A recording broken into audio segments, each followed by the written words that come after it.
Hello guys, welcome back to the channel. In this today's tutorial, I'm going to show you how we can delete search history on YouTube app. Okay, let's get into it guys. Here I have opened my phone and we will delete the search history of YouTube.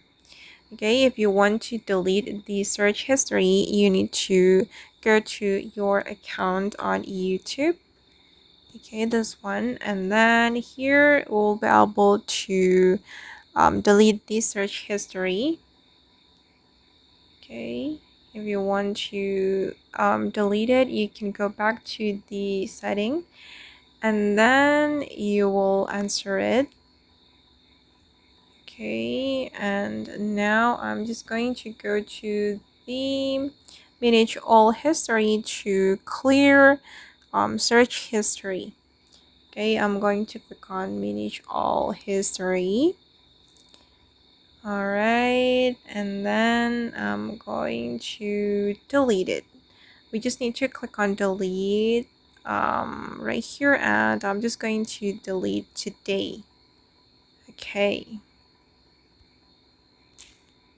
Alright, and I'm going to close it. Okay guys, and that's all the way to delete search history on YouTube app. I hope this tutorial will be useful for you. Thank you so much for watching and bye.